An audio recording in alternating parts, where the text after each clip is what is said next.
Si ustedes recuerdan, porque sé que estuvieron estudiando muchísimo máquinas eléctricas todo el fin de semana, si ustedes recuerdan, lo último que quedamos es en esta pantalla, en esta filmina, en la cual nosotros estamos representando, lo que estaba acá, era el circuito equivalente exacto de una máquina sincrónica, que es un circuito en la cual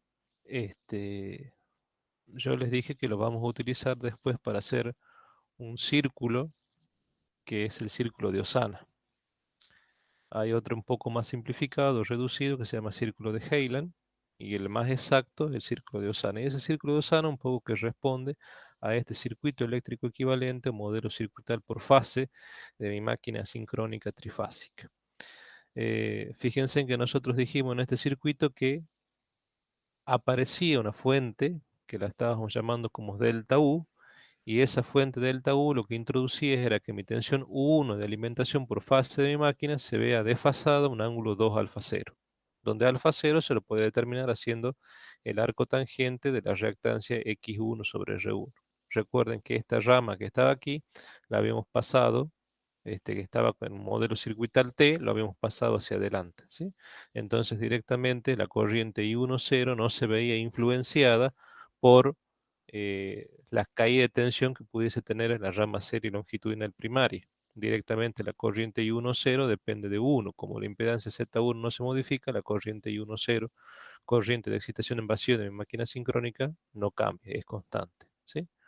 Cosa que de alguna manera eso estaba reflejado en las relaciones de excitación que habíamos encontrado ya semanas atrás, clases atrás, cuando dijimos que había una variación de la corriente secundaria, eso se refleja, sí, rotórica, se reflejaba como una corriente primaria, es decir, si me variaba el estado de carga mecánico de esa carga acoplada al eje de la máquina, variaba mi corriente I2 y eso se reflejaba en mi corriente I1, pero mantenía una corriente I10, que es una corriente de excitación en vacío, que en definitiva esa excitación daba como consecuencia un flujo phi x de t, variable en tiempo y espacio. Es ese flujo que se desplazaba esos nubarrones magnéticos, formando polos magnéticos invisibles, pero que existen, que lo habíamos visto en los mapas de campo, y que son los que giraban a una cierta velocidad N1 sincronismo fijada por la frecuencia de la red eléctrica. Bueno, esto fue lo último que vimos. Lo que tenemos que ver ahora es básicamente qué información se puede obtener del circuito eléctrico equivalente. Entonces, de vuelta repetimos el circuito equivalente, modelo exacto de mi máquina, y entre las cosas que podemos determinar son estas tres. Corriente real por el rotor de la máquina, potencia absorbida por el estator de la máquina, despreciando pérdidas en el hierro. Todo este estudio que estamos haciendo y esta hipótesis es suponiendo que, y eso lo dijimos clase atrás, pérdidas en el hierro igual a cero. No consideramos pérdida en el hierro. Y tercero, podemos determinar la potencia, ¿sí? Para una tensión 1, 2 alfa 0, que en definitiva sería esta tensión desfasada, un ángulo 2 alfa 0, que se lo explicaba a partir de esta fuente que colocamos acá con una tensión de fuente delta 1. Vamos por partes. Primero, corriente real por el rotor. Nosotros habíamos llegado que, de acuerdo al estudio anterior que habíamos hecho, que existía una corriente auxiliar, que era una especie de corriente referida, donde esa corriente, para diferenciarla de la corriente real, le habíamos puesto un supraíndice más. Entonces decíamos corriente I2, el 2 indicando que es corriente rotórica, y un supraíndice más indicando que era una especie de corriente referida. Y lo real que tenemos es la corriente I2. Esos son los amperes que realmente tenemos en el rotor de la máquina, independientemente que el rotor sea un rotor bobinado o que ese rotor sea tipo jaula, y esa corriente es la que circularía por las barras de esa jaula rotórica. Si ustedes recapitulan hacia atrás, nosotros hemos visto que la relación entre las corrientes referidas y la corriente real, eh, uno la podía de alguna manera cuantificar y podía obtener esta relación que está aquí, que nosotros ya lo habíamos visto, y esta relación en definitiva me daba un UK diéresis. Y ese UK diéresis es lo que dijimos en términos muy generales, para toda máquina sincrónica, es lo que se conoce como relación de transformación. Incluso hicimos un análisis de esta relación de transformación. Recuerden acá, ¿sí?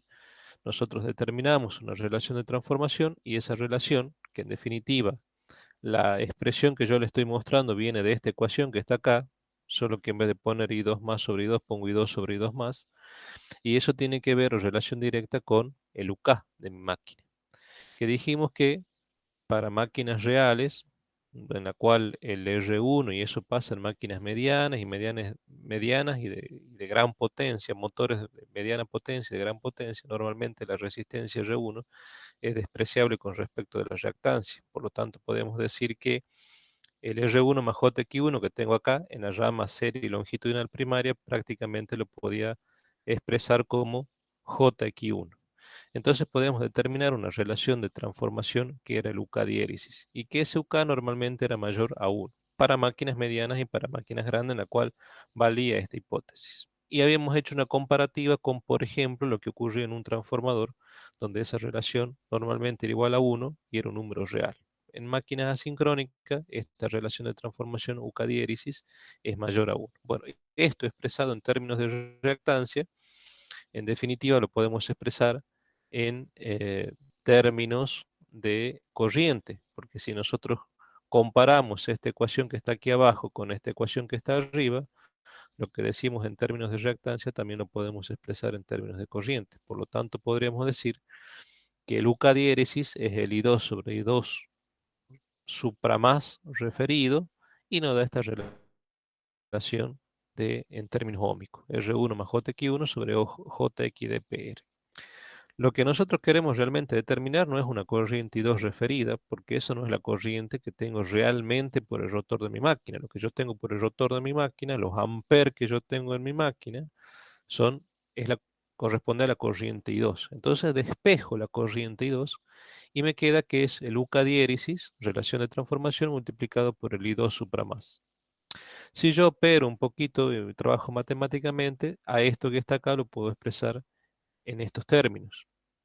Y como dijimos que para máquinas medianas y grandes la resistencia R1 es despreciable con respecto en términos óhmicos, despreciable con respecto de la reactancia X1, en definitiva nosotros lo que podemos hacer es este R1 hacerlo tender a cero, operar matemáticamente y básicamente me queda la raíz de una relación de reactancias al cuadrado. Entonces opero matemáticamente y me queda que es X1 sobre X de PR. Esta ecuación que está acá, que me vincula una corriente ficticia que no existe, referida I2 más con respecto a una relación de términos óhmicos de reactancia que sí existen, me va a permitir determinar mi corriente I2 real por mi máquina. Por eso esta ecuación a la cual llegamos, que en definitiva la que utilizamos después de hacer esta demostración, es muy utilizada y ustedes la van a utilizar tanto en la parte de problemas como en la parte de laboratorio. En definitiva, es determinar a partir de una relación de reactancias conocidas y de una corriente referida el valor real de mi corriente rotórica por mi máquina. Es decir, es la corriente que realmente está circulando por aquí, por el rotor de la máquina. En el modelo circuital lo que yo tengo es una corriente I2 más. Lo que yo tengo en mi máquina que está siendo modelada mediante este circuito es una corriente I2. Entonces, a partir del conocimiento de la corriente I2 más, de la reactancia X1, JX1, y de la reactancia JXDPR, ¿sí? Lo que nosotros básicamente estamos obteniendo es la corriente I2, que es en definitiva el objetivo del primer punto. El segundo punto, potencias absorbidas por el estator sin considerar pérdidas en el hierro. La potencia eléctrica, que en definitiva porque mi motor se conecta a la red eléctrica, entonces tomo una potencia eléctrica. Esa potencia eléctrica es la potencia que va desde la red hacia el estator, o sea que es una potencia P1. Recuerden que con 1 indicábamos estator, con 2 indicábamos rotor. Entonces la potencia eléctrica es la potencia P1, la potencia que toma la máquina y que viaja desde la red hacia la máquina, hacia el estator de la máquina, hacia el lado 1 de la máquina. Entonces la potencia eléctrica es la potencia P1. Normalmente las máquinas que nosotros estamos estudiando, más aún si la pensamos como máquina de potencia, son máquinas trifásicas, entonces aparece T3, tres veces la componente real de una productoria compleja que sería U1 por I1 conjugado. Eso en definitiva no queda que es 3 veces U1 por I1 batada. Eso sería I1 batada porque la potencia que estamos acá analizando en cuestión es potencia activa, potencia batada. Recuerden que la máquina de la red toma dos potencias, potencias activas y potencias reactivas. En definitiva, toma potencia aparente, pero aquello que me permite posteriormente ser transferido al eje de la máquina para que se traduzca en torque y velocidad que me permita acelerar una carga conectada mecánicamente al eje de la máquina, en definitiva es la potencia batada. La potencia reactiva, ya dijimos, tenía más que ver con la generación de los campos giratorios. Si nosotros introducimos esta tensión U1, 2 alfa 0, que en definitiva es la tensión desfasada, posterior a la fuente, que es en definitiva lo que alimenta el circuito rotórico de la máquina, podemos nosotros expresar que la potencia eléctrica entonces es U1 por E a la 2 alfa 0 por I2 conjugado. Pero como lo estamos refiriendo al lado primario, tiene que ser I2 supra más conjugado. Eso lo podemos reescribir de esta manera que está acá y pensar y aclarar que esta corriente R2 supra más sobre S, dijimos que era una reactancia ficticia. Era una una resistencia ficticia. Una resistencia que tiene dos componentes. Una componente que va a ser la resistencia R2 referida, ¿sí? Y por otro lado, una componente resistencia que me va a simular mi carga mecánica y me va a permitir simular los diferentes estados de carga mecánica. Si recapitulamos un poquito y volvemos hacia atrás, creo que vale la pena. Nosotros decimos que la resistencia ficticia R2 sobre S tiene una parte real R2 y una parte imaginaria R2 por 1 menos S sobre S, las cuales si yo las sumo me da R2 sobre S. Cuando yo la sumaba me quedaba un cortocircuito y evidenciaba el cortocircuito de la máquina, lo cual es cierto porque el rotor de mi máquina, recuerden que si pienso una jaula de ardilla, por ejemplo, son barras con anillos de cortocircuito en los extremos. Condición de cortocircuito, tensión cero, entonces eso me permite evidenciar el cortocircuito cuando yo pongo el R2 sobre S, que es lo que aparece en los modelos circuitales. Pero esa resistencia debo siempre tener en mente que es una resistencia ficticia que tiene dos componentes, reales e imaginarias. Y esta componente imaginaria en particular era lo que me va a permitir modelar o simular los diferentes estados de cargas mecánicos. Incluso nosotros hicimos un análisis para casos extremos, como ser arranque y vacío, a partir de esta ecuación de resistencia de carga. Bueno, en definitiva eso, pero ahora referido al, con, eh, digamos, al lado primario, supramás, es lo que de alguna manera estamos aquí indicando. Entonces fíjense en que este R2 supramás sobre S, que es la resistencia ficticia, lo podemos descomponer en una resistencia R2 referida y en una resistencia R2 referida por 1 menos S sobre S, que en definitiva es la resistencia de carga. ¿Por qué es importante hacer este desglosamiento que se ve aquí? Porque cuando hagamos propiedad distributiva, fíjense aquí me va a quedar 3 y 2 supramás al cuadrado por R1, más 3 y 2 supramás al cuadrado por R2 más 3 y 2 supramás al cuadrado por R2 más por 1 menos S sobre S.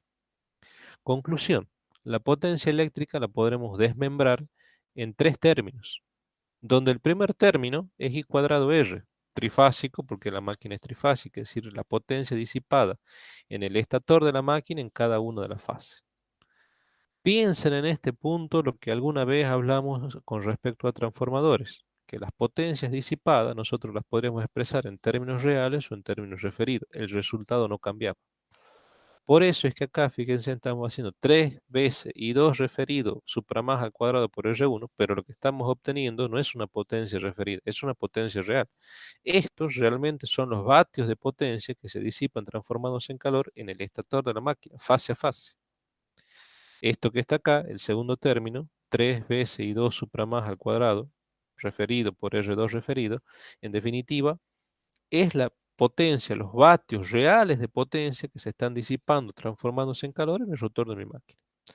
Las normas, por ejemplo, si ustedes toman una norma americana, como por ejemplo la IEEE, recuerden que hay normas que son europeas, como la IEC, que tiene que ver con la Comisión Electrotécnica Internacional, a la cual Argentina mira mucho, Pero también no deja de mirar las normas americanas. Siempre las normas en general de los países sudamericanos son un compendio de normas americanas, un mix de normas americanas y normas europeas, quizás con alguna tendencia más americana o más europea. Por ejemplo, Argentina tiene una tendencia más europea que americana. Pero si uno toma, por ejemplo, la norma IEEE, que son normas americanas, una temperatura de trabajo promedio de una máquina al cabo de un cierto tiempo, que alcanza como temperatura régimen, con la máquina ya cargada, trabajando en el punto nominal de funcionamiento, es decir, con todos sus parámetros nominales, velocidades nominales, etcétera, son más o menos unos 70 grados. Temperatura final de promedio. Bueno, ¿qué son esos 70 grados? Y significa que cuando mi máquina yo la arranco, acelera la carga y queda trabajando en condiciones de régimen, supongamos en punto nominal de funcionamiento, tarda un tiempo y alcanza una temperatura final promedio de trabajo. ¿Y a qué se debe esa temperatura final de promedio? Y bueno, las disipaciones de potencia que se van a transformar en calor, que dará como consecuencia incrementos de temperatura. Bueno, aquí estamos viendo todo eso.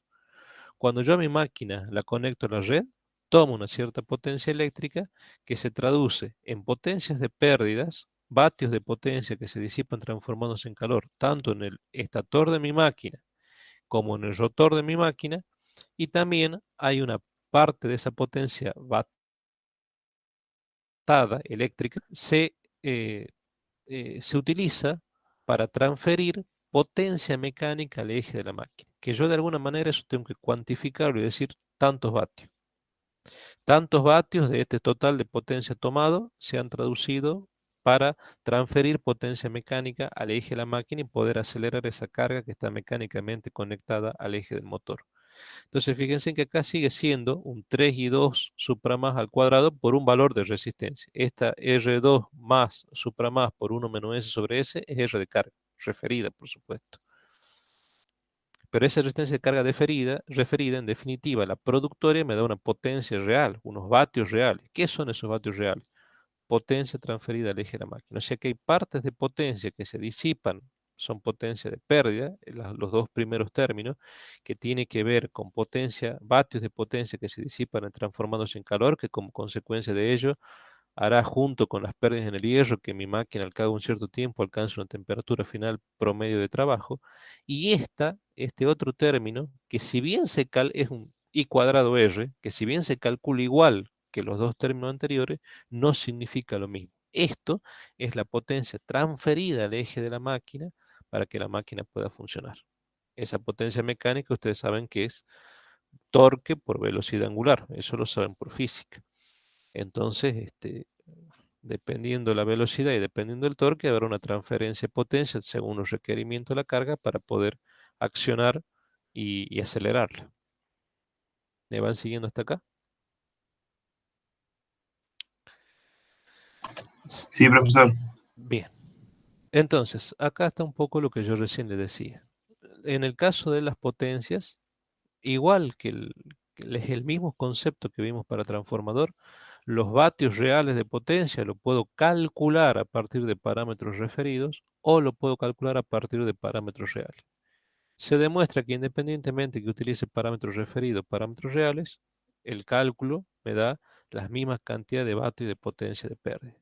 Y con respecto a la potencia, eso sería en el rotor de la máquina. ¿Qué otra cosa tengo en el rotor de la máquina? La potencia mecánica transferida. Y esto lo mismo, lo que lo puedo expresar en términos referidos, también lo puedo expresar en términos reales. ¿Sí?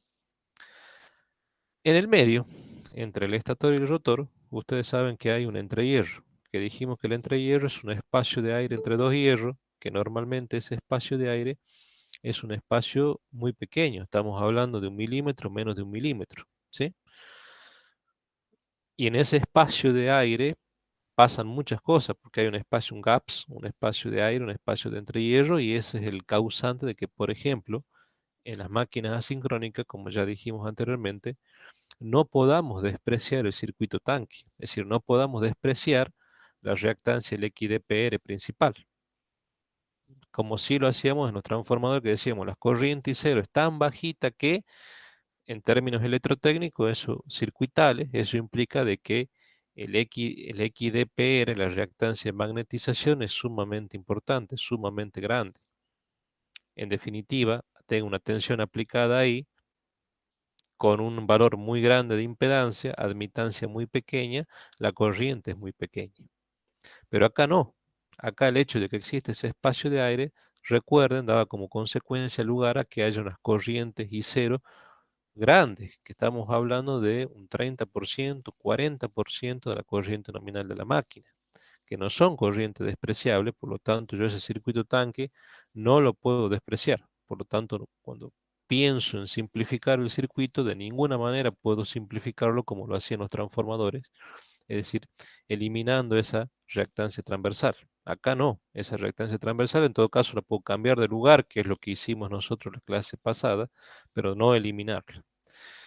Por ende, hay una potencia asociada a todo esto que cruza el entrehierro de mi máquina del estator al rotor. Como el entrehierro normalmente es un espacio de aire que se lo simboliza con la letra delta, tenemos que hablar de una potencia que cruza ese entrehierro, que será una potencia P delta. Esa potencia P delta que cruza el entrehierro, para eso hay que, siempre es conveniente mirar un diagrama que se llama diagrama de Sankey, donde fíjense en que esa potencia P delta está conformada por una potencia PV2, es decir, una potencia batada disipada en el rotor de la máquina, y una potencia mecánica transferida, ¿sí? Transferida al eje de la máquina. Fíjense en el espacio de aire, que sería el entrehierro de la máquina, tengo una potencia P delta. Entonces podemos decir matemáticamente que P delta, potencia de entrehierro, que pasa del estator al rotor de la máquina. La primera parte sería estator, lo segundo sería el rotor.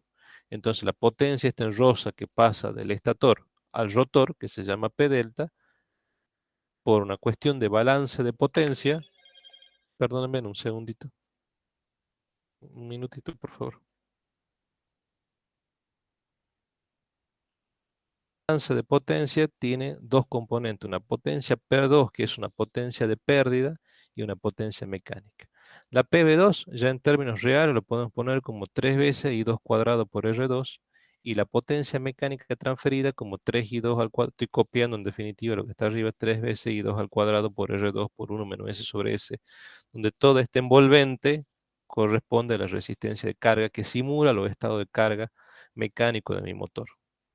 Si aquí aplicamos propiedad distributiva en este segundo término, básicamente se van a cancelar los 3i2 cuadrado R2 y me queda como resultante 3i2 cuadrado por R2 sobre S. ¿Sí? Porque S sobre S es 1, por menos 1, menos 1 por todo esto me queda menos, lo mismo que está acá. Se cancelan y básicamente me queda 3i2 cuadrado R2 por 1 menos S. Por fase, en definitiva, esa potencia P delta es PV2 sobre S. Por lo tanto, el PV2 lo podemos reemplazar como SP delta y decir que P delta es P mecánico más PV2, que lo hemos reemplazado como SP delta. Si nosotros despejamos potencia mecánica, básicamente nos queda que la potencia mecánica es una potencia de entrehierro por 1. Y esta expresión que está recuadrada es muy utilizada. Y la van a utilizar, por ejemplo, en la parte de resolución de problemas, también la van a ver cuando analicen algunas cuestiones que tienen que ver con los prácticos laboratorios. La potencia mecánica entonces transferida al eje de la máquina es la potencia que cruza el entrehierro por 1 menos S. ¿Qué significa? Que para los diferentes estados de carga mecánico de funcionamiento del motor, me está variando S. Recuerden que cuando yo estaba en el arranque, N2 igual a 0, S, recuerden que era refalamiento, deslizamiento o slip, que era N1 menos N2 sobre N1, si quiero usar esa nomenclatura. En el momento del arranque, el N2 o N rotórico es 0, por lo tanto me queda que es igual a 1. Por lo tanto, en el arranque, fíjense en que es igual a 1. 1 menos 1, 0, significa que la potencia mecánica transferida al eje de la máquina es 0, lo cual es lógico. Cuando la máquina está quieta, el rotor está quieto. No hay potencia mecánica transferida y justo en ese instante el arranque. Cuando la máquina ya arranque y se sitúe, por ejemplo, en un punto nominal de funcionamiento, habrá un deslizamiento Sn. Entonces habrá una potencia mecánica transferida 1 menos Sn. Aquí va proporcional a 1 menos Sn. Si la máquina está en vacío, es decir, se libera carga mecánica del eje de la máquina, N1 se aproxima a N2. Por lo tanto, como N1 es próximo a N2 y S era N1 menos N2 sobre N1, S tiende a 0. Por lo tanto, en vacío, prácticamente la potencia mecánica transferida pasa a ser la potencia P delta. Lo cual eso también me está diciendo que para que la potencia mecánica sea casi la potencia P delta, la potencia PV2 tiende a 0. ¿Y eso será así? Sí, porque lo estoy viendo en esta expresión. Cuando esté en vacío, S tiende a 0, por lo tanto, S que tiende a 0 por P delta, en definitiva me da un PV2 0. Significa que en vacío no tengo, y eso ahora lo estamos analizando cuantitativamente a partir de expresiones matemáticas, pero esto lo habíamos analizado también cualitativamente clases anteriores, no tengo tensiones inducidas. El deslizamiento es tan bajo que, que las tensiones por rotación, por corte, línea de campo magnético es sumamente pequeña. Las tensiones inducidas son pequeñas, las corrientes son pequeñas, los I cuadrado R son pequeños, la disipación de potencia es pequeña, el PV2 es pequeño, si el PV2 tiende a cero. Eso también lo estamos viendo acá. Fíjense en que con otra ecuación estamos en definitiva siempre dando vuelta en los mismos y trabajando sobre los mismos conceptos. ¿Qué otra cosa podemos determinar? Potencia disipada bajo carga en el estator de mi máquina. ¿Qué significa bajo carga? Que mecánicamente el rotor tiene una carga mecánica acoplada. Como consecuencia de ello tiene que haber transferencia de potencia y como consecuencia de ello habrá corrientes que circularán tanto por el estator como por el rotor de mi máquina. Entonces la potencia PV1, en base a este diagrama de Sankey, lo puedo ver que es la potencia que toma mi máquina de la red, que es la potencia P eléctrico, menos la potencia P delta que cruza el entrehierro de mi máquina, que es la potencia transferida del estator al rotor de la máquina. El P eléctrico, si nosotros en vez de usar la corriente I1, usamos la corriente I2 y la hacemos referida, podemos decir que 3 veces I2 referido al cuadrado por R1. ¿Sí?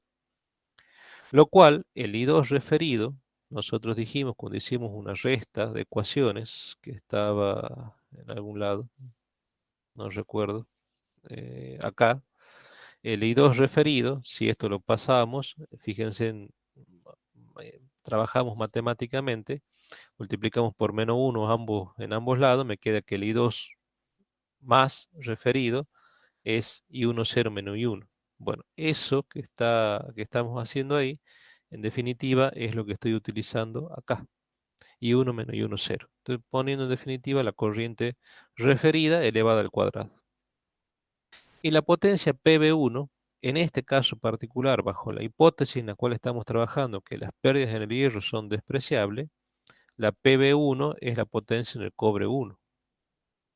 Es decir, los vatios de potencia que se disipan transformándose en calor en el cobre de mi máquina, del lado estatórico de mi máquina, es decir, en el devanado estatórico polifásico distribuido de mi máquina. Ese sería el PCU1, pérdida en el cobre 1. ¿Por qué? Porque no estamos considerando pérdidas en el hierro. Todas esas conclusiones y determinaciones puedo hacer a partir de los análisis anteriores. ¿Qué otra cosa puedo determinar y que es muy importante? El momento eléctrico. Si yo conozco la potencia mecánica transferida al eje de mi máquina, yo por física sé que esa potencia mecánica, si la divido en la velocidad angular rotórica, omega rotórico, yo puedo determinar el momento eléctrico. Nosotros vimos filminas anteriores, no me acuerdo exactamente en cuál, que el omega rotórico era el omega sincrónico por 1 menos S. Bárbaro si el par de polo era igual a 1. Si quiero hacer algo más general, considerando P' pares de polo, entonces el P' pasa acá, multiplicando. Sería omega P' 1 menos S y después matemáticamente lo mismo que escribirlo al P' multiplicando aquí. Esto que está acá en definitiva, P mecánico por 1 menos S, no deja de ser P delta. O sea que me queda P delta, potencia de entrehierro sobre omega P'. Conclusión. Como omega es una constante, tiene que ver con la velocidad de sincronismo. Omega, recuerden que es 2pi por F. F es frecuencia eléctrica y la frecuencia eléctrica es la frecuencia eléctrica de la red, que a los fines del análisis, de un análisis matemático, podemos decir que esa frecuencia es constante porque la banda de variación de frecuencia es muy baja.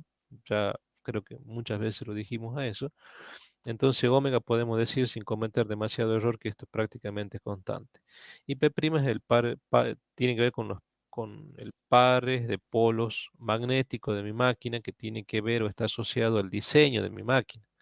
Eso lo fija el fabricante en función de las especificaciones de quien requiere el motor, a dónde lo va a utilizar, bajo qué tipo de servicio y qué tipo de velocidad necesita. Y entonces definirán cuántos son los pares de polos adecuados para esa prestación. Entonces dirán P' igual a 1, 2 polos, P' igual a 2, 4 polos, o lo que fuere. Normalmente puedes encontrar un P' igual a 1 y un P' igual a 2, es decir, encontrar motores de 2 y de 4 polos magnéticos. Esos polos magnéticos siempre piensen en el mapa de campo, esos nubarrones magnéticos, los cuales todos en conjunto se mueven a cierta velocidad n1 y cuya representación en ejes cartesianos implica que tenga una onda de amplitud constante, que tiene que ver con un campo de amplitud constante a partir de que explica el campo giratorio, digamos, ¿no? Es una representación en ejes cartesianos de ese campo giratorio, que por supuesto, recordemos, era el que gira a una velocidad relativa de la velocidad rotórica y es lo que me induce las tensiones de rotación en el rotor de la máquina, valga la redundancia. Entonces, en definitiva, como P' es una constante, no es un parámetro variable, ya está fijado en el motor y omega tiene que ver con la frecuencia es prácticamente constante, la relación esta P' sobre omega prácticamente es una constante K o con la letra que ustedes le quieran llamar. Entonces, el momento eléctrico podemos decir que es proporcional a una constante K por una potencia P delta. Entonces, como variable independiente, P delta. El momento eléctrico depende, en definitiva, de la potencia transferida acá en el entrehierro de mi máquina entre el estator y el rotor de la misma. Ese momento eléctrico P' sobre omega P delta, que es esta expresión un poquito arreglada, la podemos ampliar un poco más, porque en definitiva podemos pensar de que si nuestra máquina es trifásica, considerar los valores de resistencias ficticias, etcétera, etcétera, entonces nosotros podemos transformar esta ecuación en esto que está aquí. ¿Sí? 3 veces P' sobre omega y al P delta, en definitiva, ponerlo como I2 al cuadrado por R2 sobre S, siendo R2 sobre S, recuerden, resistencia ficticia. O bien, a esto mismo expresarlo, que es exactamente igual, porque no cambia del punto de vista matemático, expresar los mismos en términos reales, en términos ficticios, con parámetros referidos, y corriente y resistencia supra más. En definitiva, es lo mismo. El I2 supra más al cuadrado, si nosotros recordamos, para lo cual tenemos que ver el circuito eléctrico equivalente, es la tensión U1 al cuadrado por R1 más R2 supra más al cuadrado, más el X phi, que el X phi recuerden que era lo que se llamaba como X diámetro, reactancia diámetro al cuadrado. El circuito equivalente que tenemos que ver básicamente son estos circuitos que están acá. ¿Sí? En definitiva, lo que estamos haciendo es esto. La corriente I2 la estamos determinando a partir de la tensión dividida en la suma de las resistencias que tenga del lado rotórico. Eso sería para la corriente I2, I2 supra más. O sea que creo que está aquí también. Podemos ver acá también. Bueno, reemplazando ese módulo de corriente I2 más aquí, en definitiva nos queda toda esta expresión que está acá, una expresión un poco extensa, que tiene que ver con el momento eléctrico de la máquina. Y esa ecuación recuadrada le vamos a llamar ecuación 1. Lo que recién le dije del omega relativo, es decir, velocidad angular rotórica, pero no relativa, sino rotórica, es esto que está acá, omega sincrónico sobre P' por 1 menos S. Fíjense en que esta expresión es un poco más amplia que la ecuación que en algún momento vimos cuando estudiamos el modelo general de la máquina. Y también tenemos que pensar que ese omega relativo, omega rotórico tiene relación con el n rotórico. Y el n rotórico normalmente sirve a la velocidad de giro del rotor de mi máquina, del eje de mi máquina, normalmente se expresa en revoluciones por minuto, o lo mismo que poner físicamente hablando 1 sobre minuto. Ese omega relativo es 2pi por nr sobre 60. ¿Sí? En definitiva, el omega lo podemos expresar de esa forma.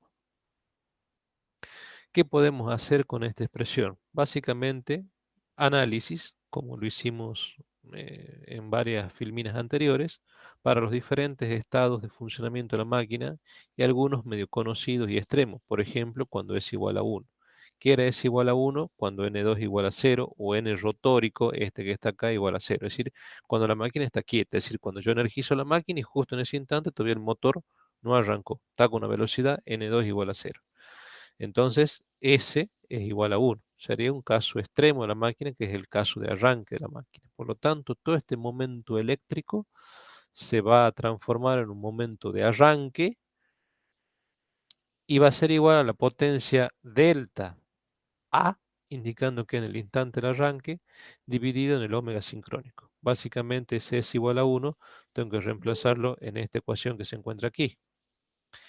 Y reemplazándole es igual a 1 en esa ecuación que está acá, básicamente me va a quedar un P delta de arranque sobre omega.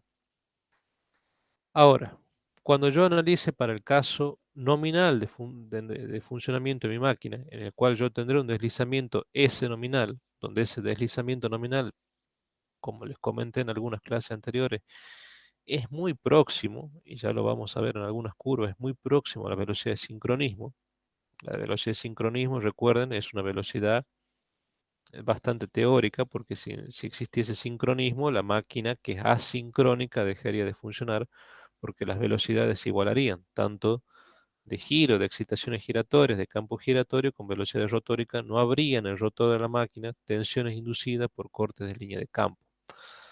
Por lo tanto, el SN, el S-sincronismo no es un punto de funcionamiento real de mi máquina, es un punto teórico, pero que en vacío se aproxima bastante. El N1 es muy próximo a N2. Y en el punto nominal no está muy lejos del punto de vacío y por ende del punto de sincronismo. Así que el S igual a Sn son generalmente valores pequeños. Yo le dije incluso que una máquina, normalmente los deslizamientos típicos son de un 4 o un 5%, es decir, que estamos hablando de S igual a 0,04, es decir, 4 centésimas o 0,05, 5 centésimas.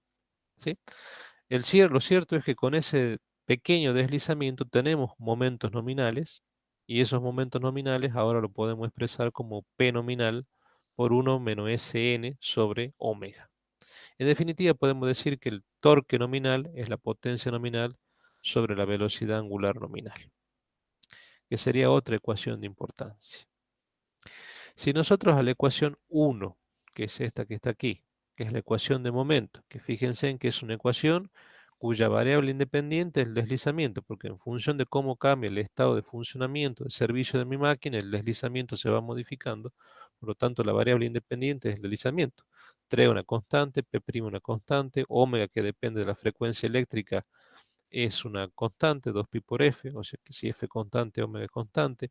R2 supra más es en definitiva una resistencia rotórica existente, real, simplemente que está referida, por lo tanto es constante. U1, tensión de alimentación, suponemos Rho constante, Xphi constante, en definitiva el momento eléctrico, la única variable independiente es S.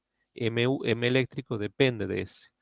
Por lo tanto, si nosotros a esta ecuación que le hemos llamado ecuación 1 de momento eléctrico, la dividimos, la derivamos con respecto a su variable independiente, que es el deslizamiento, y si nosotros esa derivada a su vez la igualamos a cero, matemáticamente estamos poniendo una ecuación de máximo. Entonces ese momento eléctrico, con la derivada igualada a cero, obtenemos un momento máximo o momento crítico. Y para ese momento máximo o momento crítico, corresponderá un deslizamiento muy particular que se llama deslizamiento S crítico, que es aquel valor de deslizamiento, es decir, diferencias relativas de velocidades en las cuales yo tengo el máximo momento. Esto también me da lugar a pensar de que cuando yo analice cómo varía mi curva M eléctrico en función del deslizamiento, tendrá una forma, no sé cómo hasta el momento, pero será una forma muy particular en la cual pasará en algún momento, tendrá un cambio de concavidad y por lo tanto tendrá un punto máximo.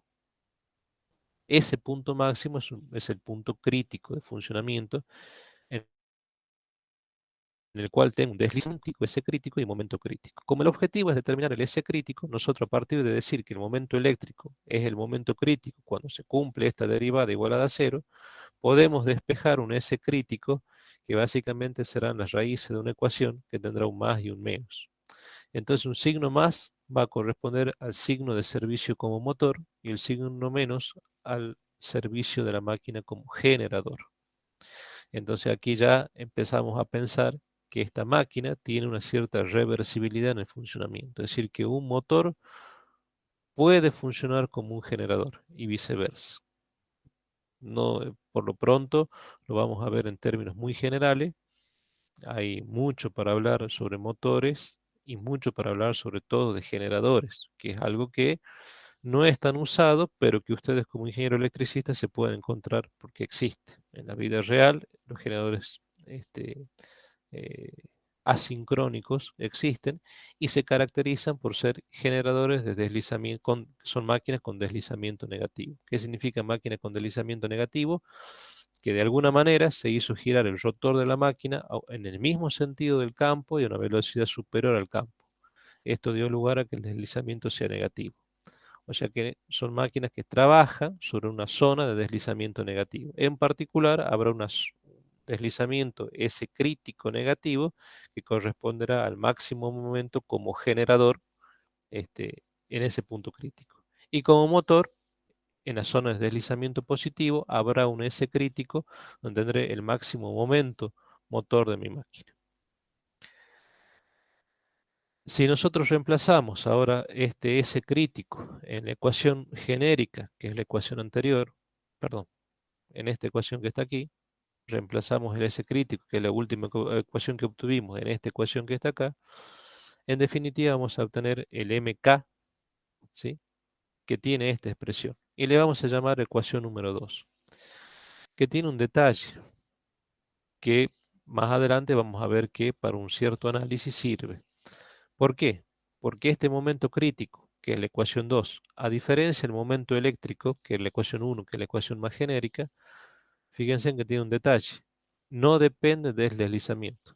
Por lo tanto, el momento crítico, por más que varíe el estado de funcionamiento de mi máquina en función de cómo varíe mi carga mecánica acoplada al eje de mi máquina, el S varía S, pero eso no influye en el momento crítico. Sí influye en el par momento motor, pero no en el momento crítico. El momento crítico es independiente del deslizamiento, mientras que el momento eléctrico en general, que es la ecuación número 1, sí depende del deslizamiento.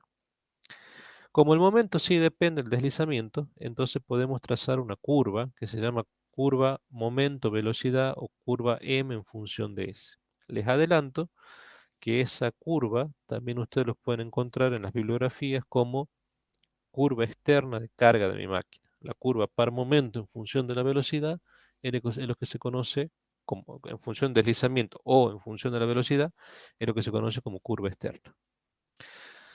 Si ahora nosotros la ecuación 1, que sigue siendo la ecuación de momento eléctrico, reemplazamos esta ecuación que ya vimos, que era lo que me vinculaba el omega rotórico, velocidad angular rotórica, con la velocidad omega de sincronismo, y la dividimos en la ecuación esta que obtuvimos, que es independiente del deslizamiento, que es la ecuación número 2 de momento crítico, nos queda una relación momento eléctrico sobre momento crítico. Como las unidades son las mismas, por ejemplo, Newton metro, entonces lo que acá me queda es un sistema en por unidad.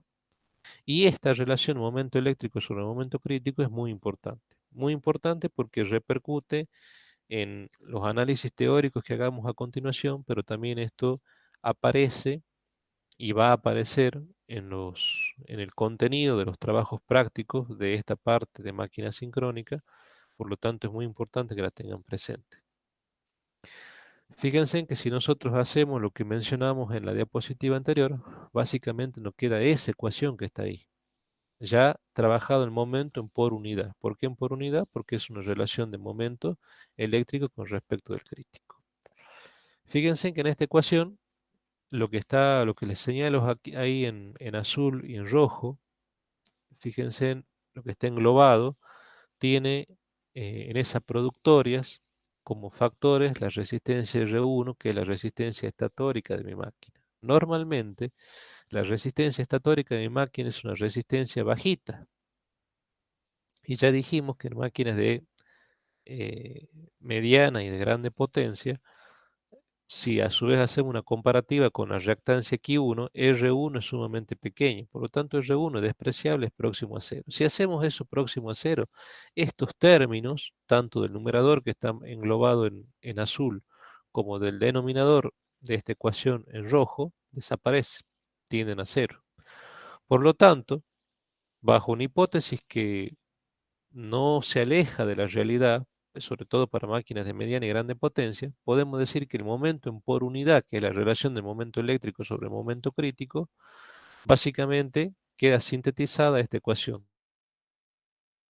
2 sobre S más S sobre S crítico. Ecuación que también se utiliza para la resolución de problemas. Y esta ecuación recuadrada, en la jerga de máquinas, se conoce como le dicen así, la fórmula de Close, en la expresión matemática de Close.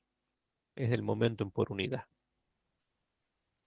Si nosotros esto que está acá lo representamos en un sistema de eje cartesiano, para valores de deslizamientos positivos y para valores de deslizamiento negativo, con la aclaración ya antes mencionada de que para deslizamiento positivo estamos en la zona de trabajo como motor y para deslizamiento negativo estamos en la zona de trabajo como generador, no queda esta curva que está aquí.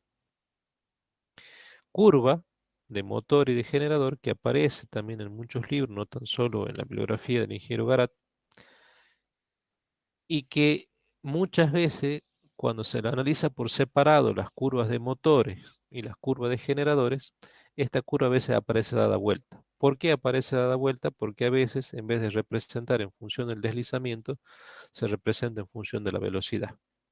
Y eso hace de que el trabajo, o sea, el análisis es el mismo, solo que una curva dada vuelta. Y son curvas que aparecen en todas las folleterías y en los catálogos técnicos de los motores.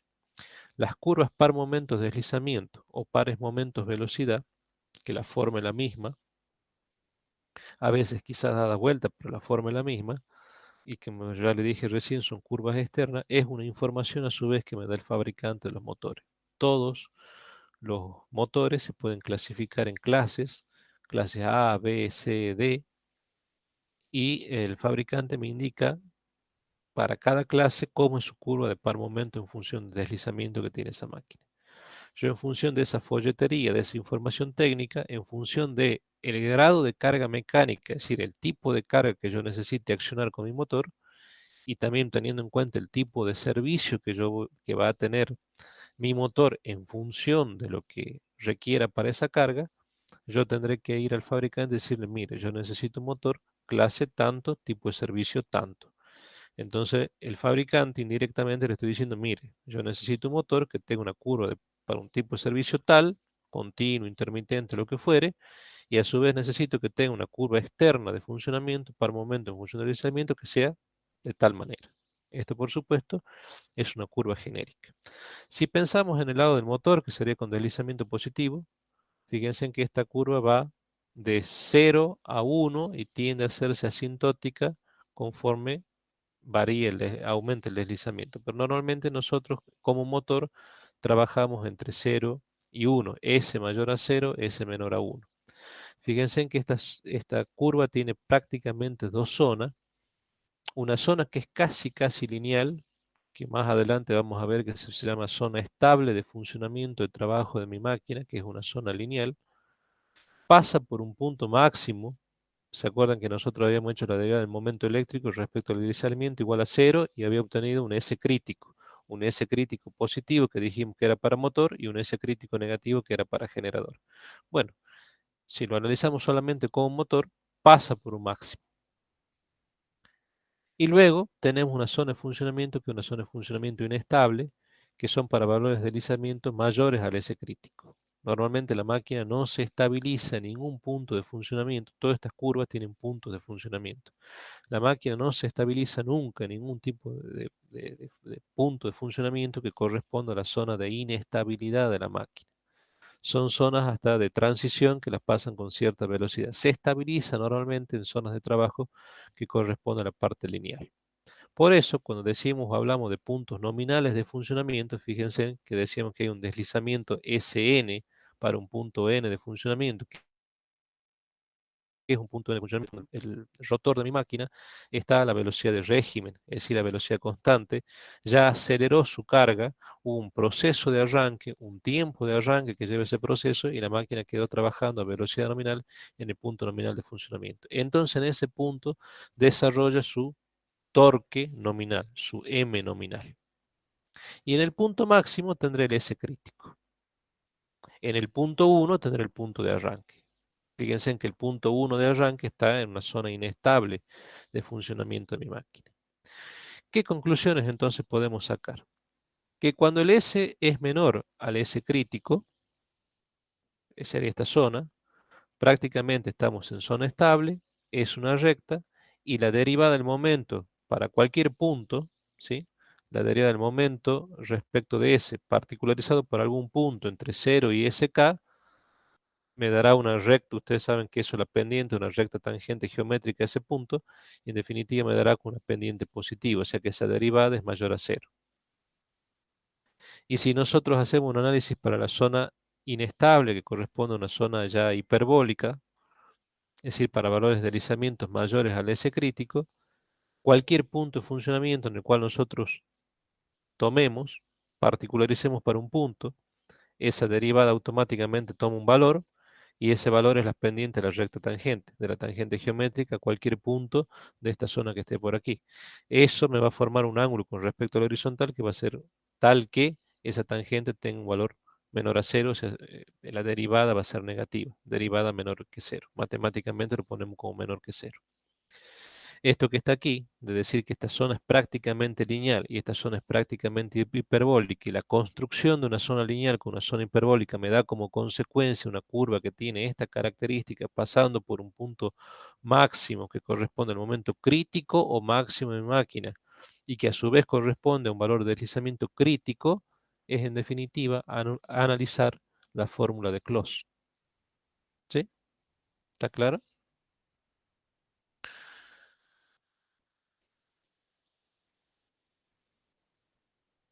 ¿Qué pasa si yo ahora cambio de motor? Yo ahora digo, bueno, estaba analizando para, por ejemplo, un motor que podría ser un motor jaula de ardilla, eh, que son los motores con los rotores más comunes. Ahora yo digo, bueno, cambio el rotor de mi máquina. Hay un concepto que usted tiene que ir aprendiendo, que ya lo vamos a ver en diapositivas posteriores, pero deben ir incorporando desde ya, que en una máquina lo que normalmente está normalizado es el estator, no el rotor. Yo puedo tener dos máquinas que sean de la misma potencia, uno rotor bobinado y otro rotor jaula de ardilla. Si yo saco los rotores de la máquina, el estator es exactamente el mismo. El estator normalmente está normalizado. Lo que yo puedo hacer es intercambiar los rotores. Ahora, cuando yo intercambio los rotores, estas curvas externas de mi máquina, que son las curvas par momento en función del deslizamiento o par momento en función de la velocidad, cambian totalmente. O sea que el rotor de una máquina tiene muchísima influencia en el tipo de curva de par momento en función de la velocidad. Fíjense en las imágenes que ustedes ahora están viendo en la filmina, que la curva de par momento en función del deslizamiento, como ahora también lo estamos representando en función de la velocidad, es la misma curva esta que está aquí, dada vuelta. Y es una curva que yo le diría que aparece en muchísimos libros. Cuando se le da un tratamiento generalmente teórico, y se quiere ver esa dualidad de la máquina motor-generador y se hace un análisis quizás un poco desde lo analítico y desde lo académico más general, normalmente aparecen estas curvas. Cuando ya nos concentramos en los motores, que son normalmente el uso más frecuente que tiene la máquina sincrónica, ustedes van a ver que la curva de par momento es como que es la misma formita, pero dada vuelta. Ahora, si nosotros pensamos ya no en un motor jaula de ardilla, sino en el mismo motor que estábamos analizando, le cambiamos el rotor y en vez de ser jaula de ardilla, ahora le ponemos un motor, le ponemos un rotor bobinado. Ustedes vieron, y si recuerdan las primeras diapositivas, que esos rotores tenían un sistema de tres anillos, en el cual hacía contacto las escobillas sobre esos anillos.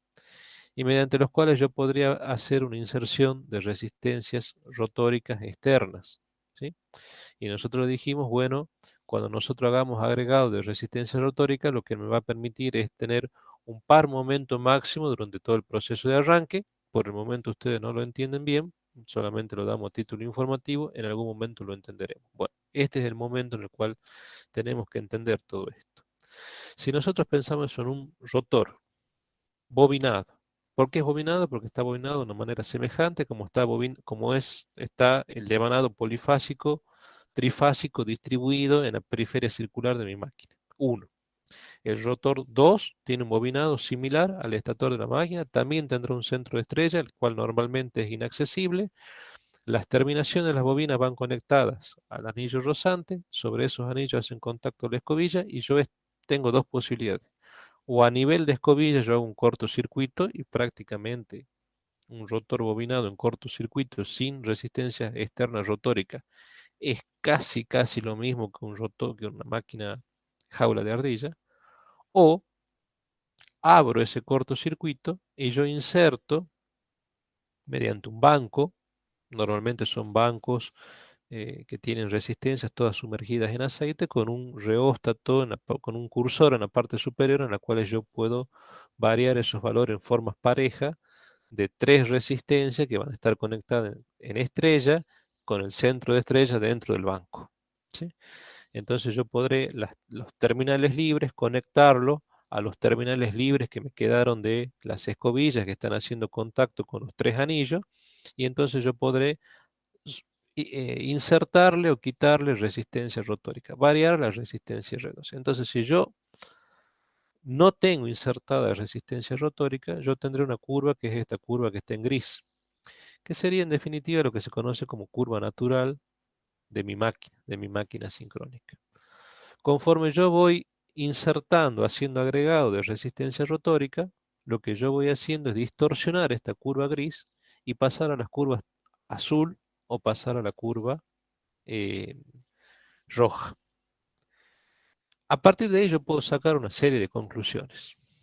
Primero, una de las conclusiones que saco es cuando yo voy insertando resistencia rotórica, esta curva es como que se va desplazando hacia la izquierda y además se va distorsionando. ¿Pero qué veo? Que los valores de momento máximo o críticos no se modifican. ¿Será cierto eso? Sí. En definitiva, cuando yo inserte resistencia rotórica, lo que tengo es un par momento máximo durante todo el proceso de arranque. Sí se modifican los valores de ese crítico, pero como en definitiva el momento crítico ya dijimos que era independiente del deslizamiento, cuando yo inserto resistencia rotórica y que como consecuencia de ello se me desplazan los puntos máximos y varían los S críticos, ¿por qué varían los S críticos? Porque acá estamos viendo que si varío resistencia rotórica de manera externa, el conjunto entre lo que es el rotor de mi, digamos, el valor óhmico del rotor de mi máquina y los valores de resistencia externa se irán modificando. Yo a eso, por supuesto, lo puedo referir y puedo decir que es una resistencia R2 referida más. En definitiva, estoy diciendo que cuando varíe R2, por ende varíe R2 referido, el S crítico se va modificando. Y el S crítico, como ya di vuelta a la curva, ¿sí? Eso téngalo en presente, si represento en función de la velocidad, para el instante del arranque, n igual a 0, para el punto de sincronismo, n igual a 1. Eso es cuando yo analizo para mi máquina. Ahora, cuando lo analizo en términos de deslizamiento y no de velocidad, en el instante del arranque es igual a 1 porque n2 es igual a 0, y en el instante de sincronismo n1 es próximo a n2, por lo tanto, acá tengo n de sincronismo y aquí tendré deslizamiento 0.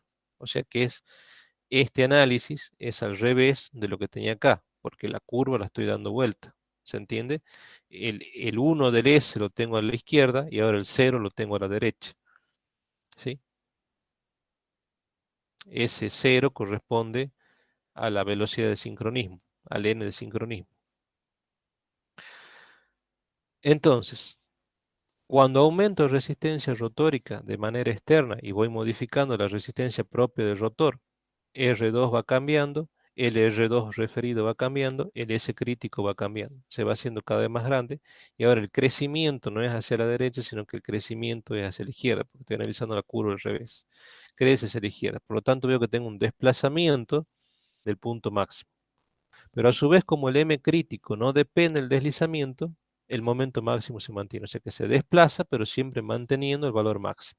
Por eso es que yo en algún momento le dije que cuando yo hago agregado de resistencia rotórica en los motores asincrónicos, rotores bobinados, el par momento máximo se mantiene durante todo el proceso de arranque. Acá fíjense que estoy haciendo dos escalones de resistencia. Cuando hago el primer agregado, paso a la curva azul. Cuando hago el segundo agregado, paso a la resistencia roja. Pero normalmente en la vida real yo tengo un cursor en el cual en forma continua yo puedo ir aumentando resistencia. Entonces yo iría pasando de un punto al otro, de un punto al otro, de un punto al otro, y no tendría dos curvas fuera de la natural, sino tendría n curvas fuera de la natural. Si yo tomo la envolvente de todas esas n curvas, veré que mi par momento máximo se mantuvo durante todo el proceso de arranque. ¿Qué es el proceso de arranque? Desde que la máquina arranca, n2 igual a 0, es igual a 1, hasta, hasta un punto cercano al sincronismo, que sería el punto nominal de funcionamiento de mi máquina. ¿Sí? Eso sería el proceso de arranque. Y el tiempo que demora es el tiempo de arranque. Entonces vemos que la inserción de resistencia rotórica me produce desplazamiento del S crítico, se mantiene el momento crítico, como consecuencia de ello hay distorsiones de mi curva natural que se van distorsionando conforme va aumentando resistencia rotórica, pasando por la curva azul y luego por la curva roja. Por otra parte, tengo que ver las velocidades. Cuando tenía la curva natural, si ahora yo la intersecto con una curva negra que corresponde a un cierto grado de carga y que representa un momento de carga, yo veré que en el punto de intersección entre el par momento motor y el par momento resistente, par momento motor electromagnético de mi máquina y el par momento resistente, me da un punto en el cual n es constante, es decir, la máquina está a velocidad de régimen. Si yo voy agregando resistencia rotórica, esa velocidad va disminuyendo, entonces estoy teniendo diferentes puntos de velocidades menores a nn, n2, n3, n3 menor a n2, n2 menor a nn. Entonces tengo una variación de velocidad. Por eso hay un error que a veces se escucha en algunos profesionales que quizás no son ingenieros electricistas, a veces son ingenieros electrónicos, que por ahí están en el campo de la ingeniería eléctrica y a veces dicen, cuando yo agrego resistencia rotórica me sirve para variar velocidad. No, de ninguna manera. Sí, cuando agrego resistencia rotórica, estamos viendo que hay una variación de velocidad, pero no es el objetivo variar velocidad con resistencia rotórica. El objetivo de insertar resistencia rotórica al motor es esto, obtener un par máximo durante todo el proceso de arranque. Y fundamentalmente, vean que conforme aumentamos resistencia rotórica, el par momento de arranque va aumentando. Fíjense, en la curva natural, sin resistencia rotórica tenía un momento de arranque M1, con un escalón de resistencia rotórica externa paso un momento de arranque M2, con un segundo escalón de resistencia rotórica externa paso un momento de arranque M3, y si fuese agregando, insertando resistencia rotórica, este par momento de arranque sería cada vez más grande, tendiendo a un valor M crítico, donde M crítico es el valor más grande. Una máquina, y eso a veces es una pregunta de examen, si el par momento de arranque es igual al valor crítico. Bueno, desde ya estamos viendo que el par momento de arranque normalmente en una máquina no es su valor crítico. El valor de par momento de arranque, los newton metro de arranque que tiene mi máquina, es inferior a mi par momento crítico o máximo. El agregar resistencia rotórica hace que mi par momento de arranque se haga el valor crítico, tienda al valor crítico. Y ustedes me dirán, bueno, pero para esta curva negra que usted tiene acá, así como está la curva natural, es suficiente para acelerar la carga, porque la diferencia entre el par momento electromagnético y el par momento resistente me da una diferencia de momento, que es el momento de aceleración, que me permite acelerar mi motor y acelerar la carga mecánica acoplada mecánicamente al eje del motor hasta llevarlo a un punto de velocidad nominal. Sí es cierto, pero lo que no estamos teniendo en cuenta es que no siempre mi máquina va a tener una carga conectada de forma tal que su par momento motor en función de la velocidad esté representado por esta curva. En las cargas, o las cargas mecánicas, dependiendo de la carga, se aglutinan en diferentes grados de carga. Y eso hace que las curvas, pasando por el punto nominal de funcionamiento, tengan diferentes pendientes. Hay algunas curvas que pueden ser con una pendiente totalmente cambiada, negativa, con, que en definitiva me dice que en el instante del arranque yo requiero mucho momento motor. Y si fuese así, este motor con una curva natural no podría funcionar. He aquí la importancia entonces de los motores rotores bobinados. Porque si yo tengo esa situación, ¿qué hago? Inserto, intercalo resistencia rotórica, distorsiono las curvas, es verdad, los puntos críticos se mueven para la izquierda porque estoy aumentando R2, me van cambiando los pares momentos de arranque, el circuito rotórico de mi máquina se va haciendo cada vez más resistivo. Dijimos que si se hacía más resistivo significa que las tensiones y corriente inducida en el rotor de la máquina son cada vez más chicas, el ángulo es más pequeño, el coseno φ2 aumenta y como es más rotórico el rotor de mi máquina, tengo más par de arranque. Entonces puedo tener un valor tendiendo al crítico, al máximo, y ahí sí acelerar cargas con alfa de carga negativos. Normalmente eso se llama tener arranques pesados, es decir, cargas con par momento resistente, con una pendiente totalmente distinta a esto, máquinas que tienen mucha inercia, por lo tanto requieren un par momento de arranque elevado para poderla acelerar y hasta que luego queden trabajando en un punto estable, nominal de funcionamiento a una velocidad de régimen. Entonces, conclusión, ¿qué podemos decir? Que si R2 aumenta, aumenta el S crítico, aumenta el momento de arranque, el M crítico se mantiene constante, evidentemente tendrá una disminución pequeña, una disminución de velocidad N, y cuando disminuya la velocidad N rotórica o N2, como le quieran llamar, o N sola, la energía cinética de ese rotor va a cambiar, va a ser menor, porque depende de la velocidad. Por lo tanto, si baja la velocidad, como la potencia mecánica básicamente es par momento, torque por velocidad, si baja la velocidad, baja la potencia mecánica, transferida al eje de la máquina que me permite accionar la carga. Y como acá aparece algo que se llama rendimiento, que en definitiva es la potencia salida sobre la potencia entrada. ¿Qué es la potencia salida de un motor? Justamente la potencia mecánica, que es la que me permite mover la carga. ¿Y cuál es su potencia de entrada? Y la potencia P eléctrico, P1, que toma desde el estator de la máquina. Entonces estamos viendo que si la velocidad va disminuyendo y la potencia mecánica transferida es menor, y eso tiene que ver también con esta ecuación que nosotros analizamos acá, fíjense en que va de la mano con esta ecuación, eh, evidentemente el rendimiento va a ir disminuyendo. Por eso le aparece que el eta n va bajando. El eta n, el rendimiento de mi máquina, conforme le agrego resistencia rotórica, va bajando. Si baja el rendimiento, significa que hay un mayor porcentaje de pérdida. ¿Y eso es cierto? Sí, es cierto. ¿Y dónde está esa potencia que se está quemando, que se está disipando?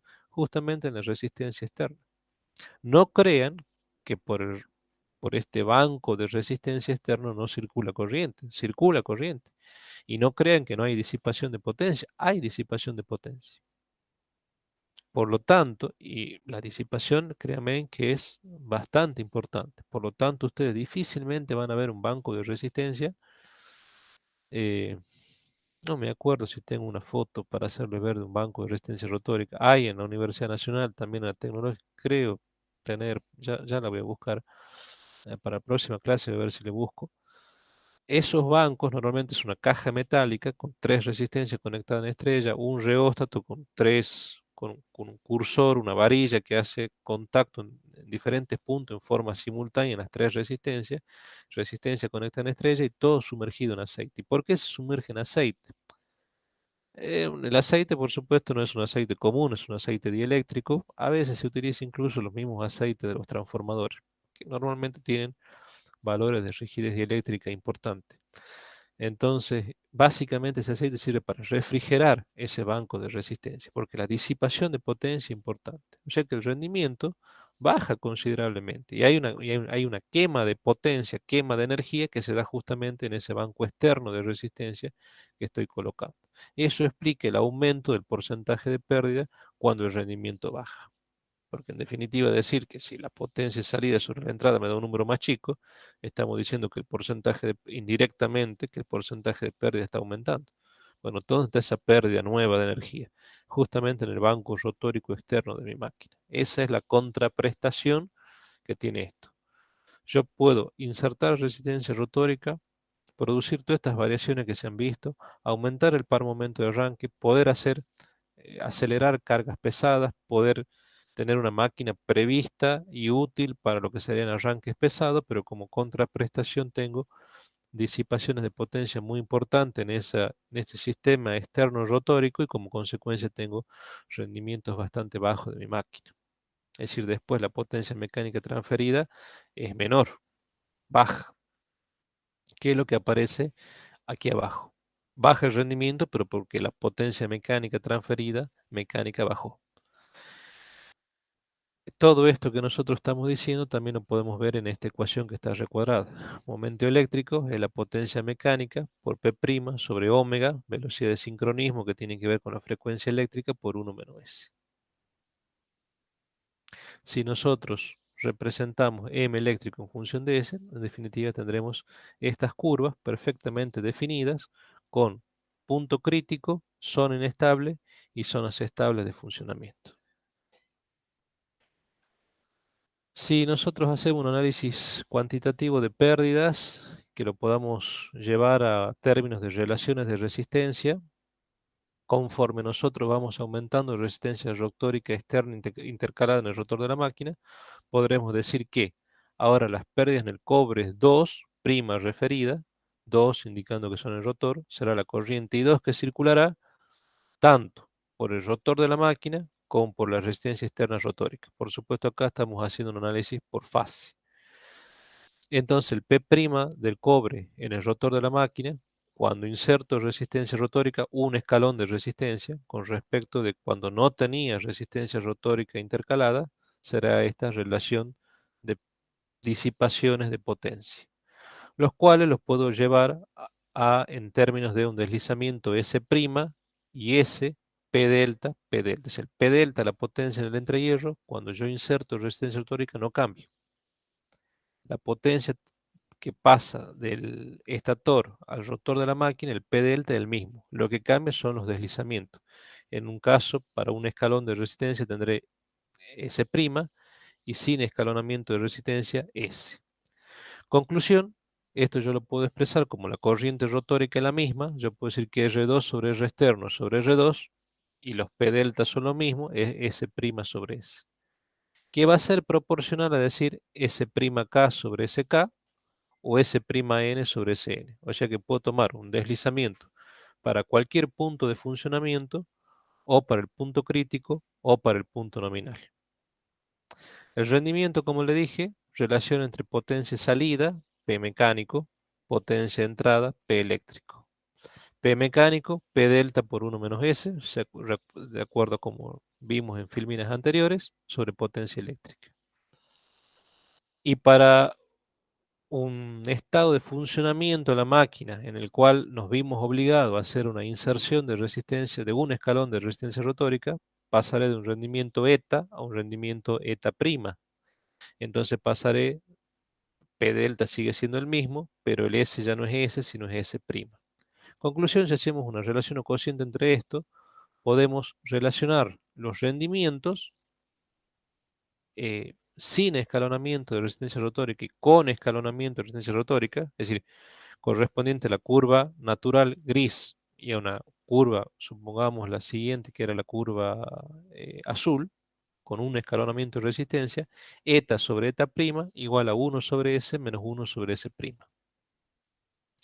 Estas expresiones que ustedes están viendo acá, de relaciones de resistencia, que son equivalentes a las relaciones de deslizamiento, y estas expresiones de deslizamiento que explican o que tienen que ver con las relaciones de rendimiento van a ser muy, muy, muy utilizadas en la resolución de problemas que ustedes van a ver con el ingeniero Sergio Gallo, ya cuando estemos un poquito más avanzado en la parte de máquina sincrónica. Ténganla en cuenta, ténganla presente porque repercute en la resolución de los trabajos prácticos. Bueno, hasta aquí. ¿Dudas, consultas, preguntas? Profesor, disculpe. Sí, Una consulta ahí en la ecuación de la resistencia. sí. Tendría la relación de la derecha del todo, sería relación de Esta, deslizamiento, sí, sí, sería deslizamiento nominal, la de la derecha del todo, sí. la del medio sería de deslizamientos críticos y después la de S' sobre S. Para cualquier punto de funcionamiento que no sea ni el crítico ni el nominal. Bien, Recordá que el S varía entre 0, si es motor, entre 0 y 1. Es una curva que matemáticamente, como una hipérbola, es asintótica a S, pero como motor lo trabajamos entre 0 y 1. No significa que no tenga deslizamientos mayores a 1. Ya eso, por el momento no lo vamos a tocar, lo vamos a ver la clase que viene, la clase de mañana, pero te voy adelantando, para S mayor a 1, estoy en lo que se llama zona de freno de la máquina. O sea que esta curva continúa si es que yo hago un análisis ya como motor frenado, ¿sí?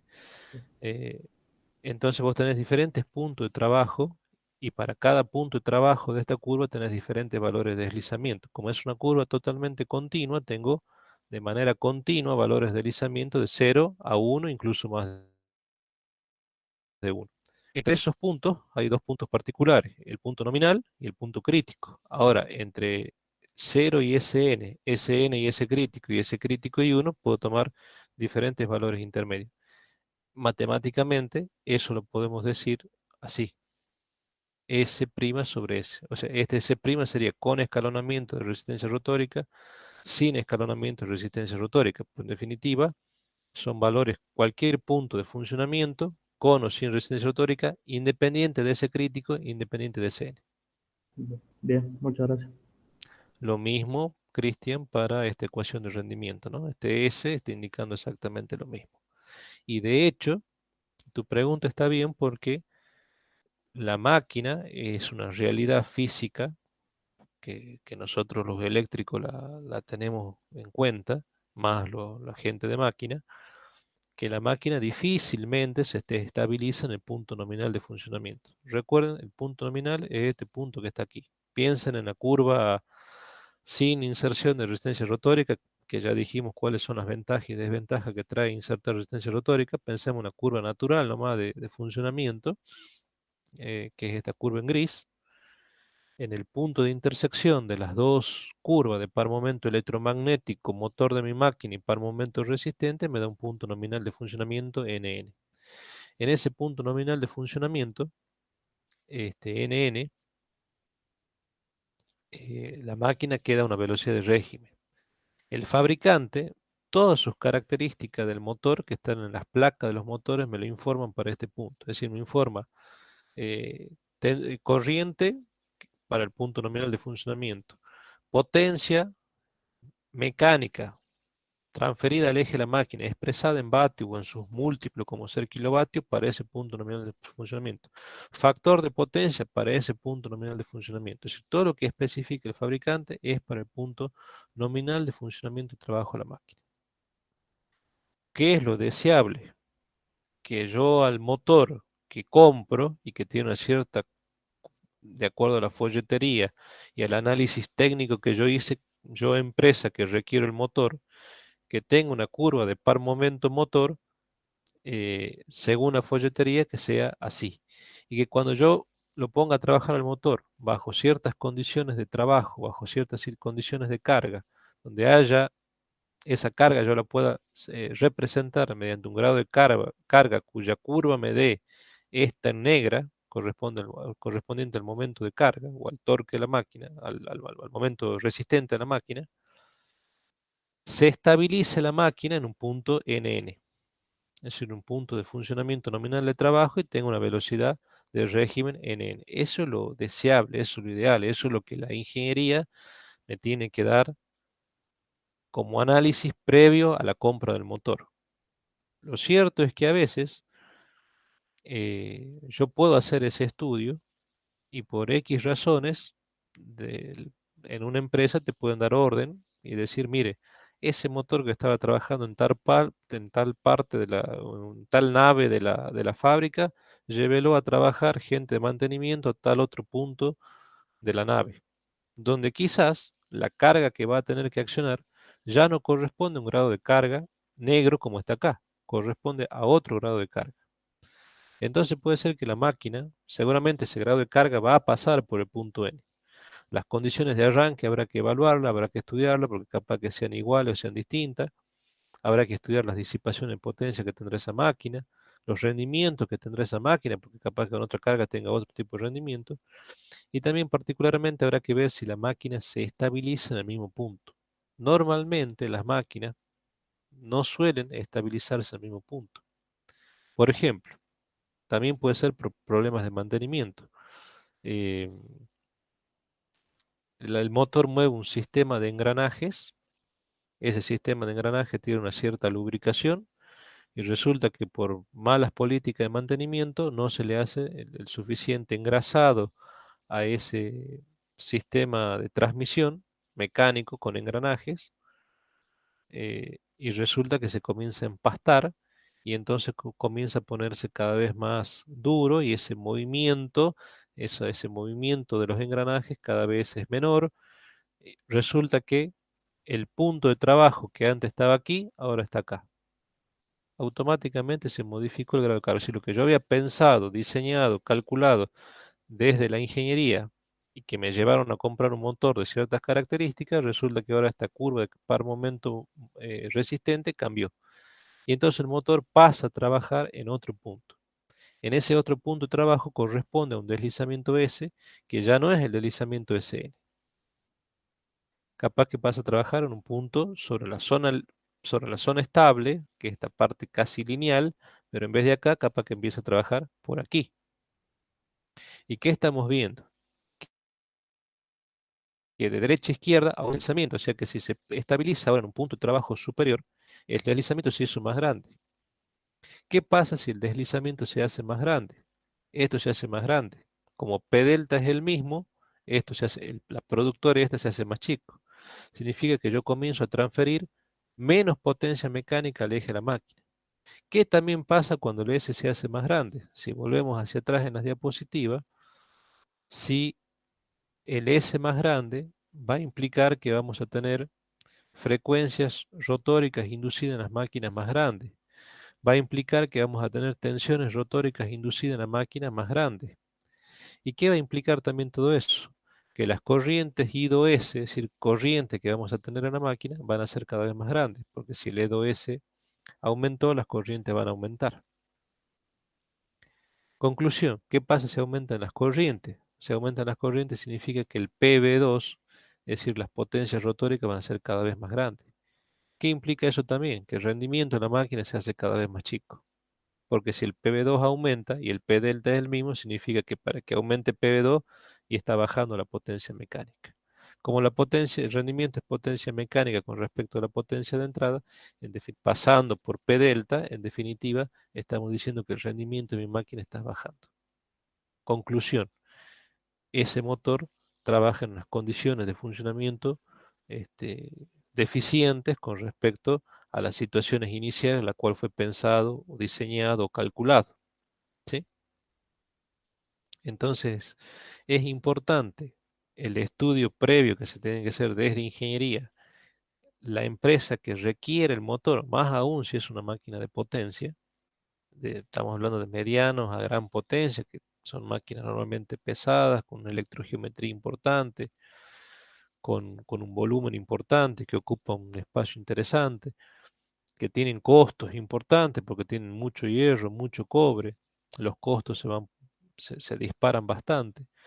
Entonces, tenemos que hacer un estudio previo y también tenemos que pensar de que esa máquina puede pasar a otro lugar bajo otras condiciones de carga y si se queda en el mismo lugar, que tiene que ir de la mano de una política de mantenimiento, porque si no, en definitiva, lo que está ocurriendo es que el grado de carga que yo desde la ingeniería estoy calculando se puede modificar. Y si se modifica el grado de carga y cambia fundamentalmente la curva de par momento resistente, en vez de quedar trabajando en un punto de funcionamiento nominal, puede trabajar en un punto distinto al funcionamiento nominal, en el cual yo ya no tendré un deslizamiento bajo ese nominal, que estamos hablando de un 4 o un 5%, sino que podremos tener valores de deslizamiento eh, con porcentajes más elevados. Es decir, diferencias relativas de velocidades, producto de que la máquina está trabajando en un punto distinto, mayores, lo cual implica mayores tensiones inducidas, mayores corrientes inducidas, mayores potencias P2 de pérdida, en definitiva, menos transferencia de potencia mecánica, rendimientos más bajos, calentamiento en la máquina, etcétera, etcétera. Toda esa cadena de razonamiento es lo que normalmente no la hace. Y es una cadena de razonamiento a partir de estas ecuaciones que ustedes tienen que hacer.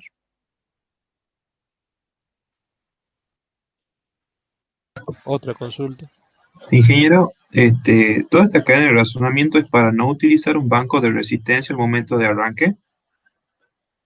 No, no, no. Esta cadena de razonamiento tiene que ver con algo que realmente pasa en las máquinas, que estas curvas, por más que ustedes piensen que es así, después, y eso ocurre, muchachos, en la vida real, así como yo les decía en los transformadores, que digamos, las carpetas que te entregan las fábricas y que de alguna manera te marcan las políticas de mantenimiento, te dicen, mire, usted tiene que hacer cambio de aceite al conmutador del transformador. Bueno, acá también te dicen, mire, usted tiene que seguir cierta política de mantenimiento para que el motor trabaje en condiciones óptimas. Y es una realidad, lamentablemente una realidad, de que esas políticas de mantenimiento en ninguna empresa prácticamente se cumplen. Claro, Por lo tanto, decir que mi máquina, vamos al motor, va a trabajar en este punto, no es así. Seguramente con el tiempo, este punto se va a ir desplazando. Este punto sigue siendo n, y yo paso un punto de trabajo que ya no es el punto nominal. Y entonces yo tengo que pensar en todo eso, y por eso es que cuando se hacen los cálculos de ingeniería siempre se hacen algún tipo de margen.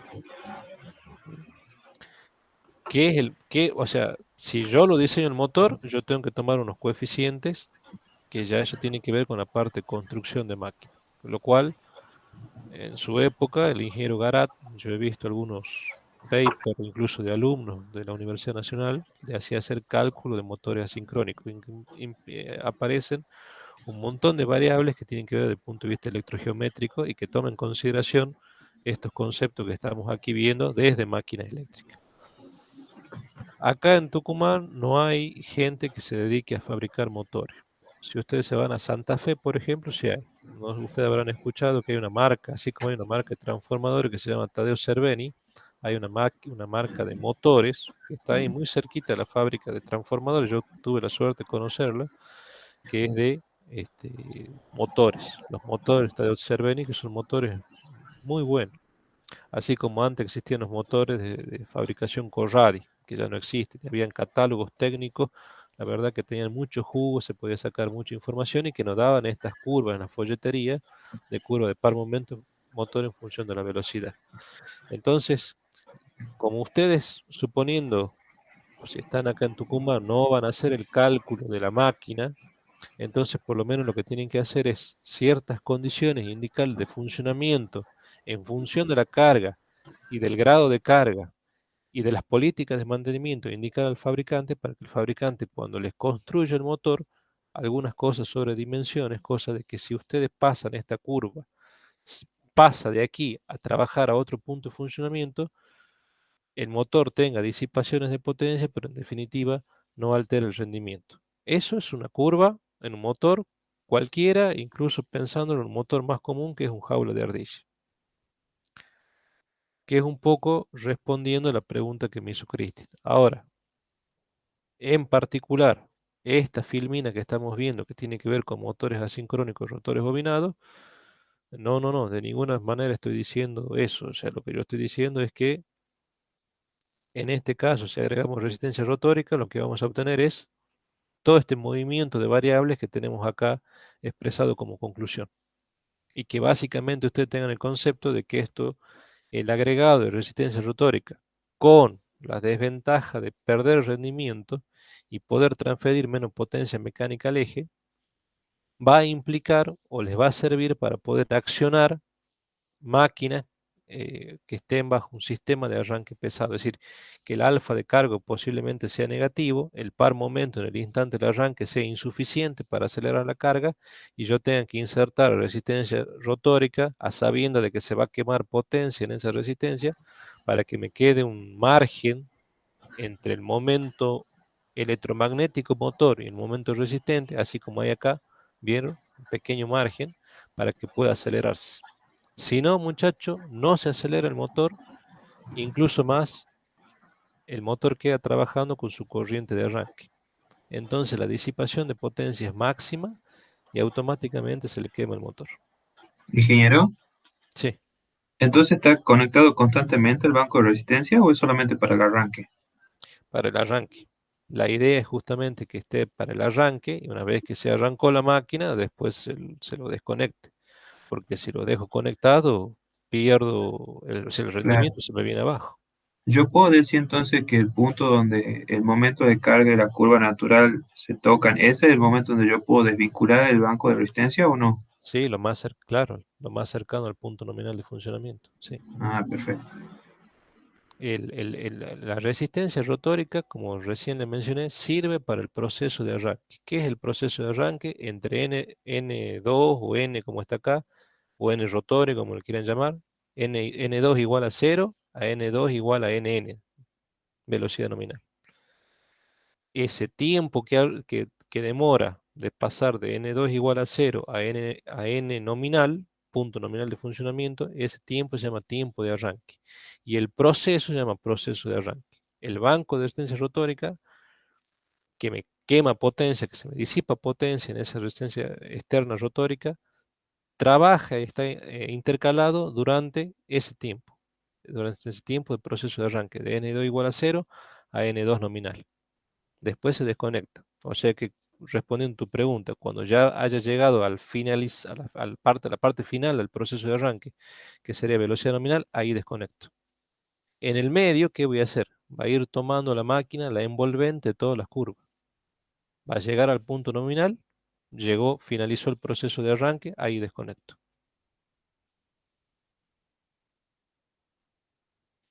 Porque independientemente el grado de carga siempre va a pasar por el punto nominal de funcionamiento. Cambiará la pendiente, eso repercute aquí en la entrada, pero en la parte final siempre pasa por el punto nominal. Así que ahí desconecto.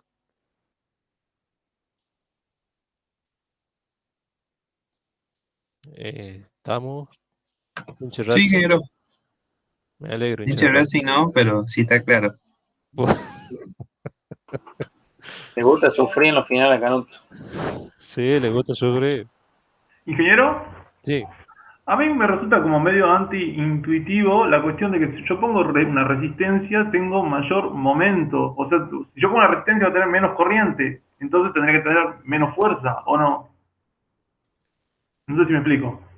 sí, lo que pasa es que, o sea, a ver, si lo analizamos así tan electrotécnicamente, es verdad lo que usted dice, pero no es tan así. El hecho que yo le vaya agregando resistencia rotórica, fíjense que me va produciendo un aumento del S crítico, del S.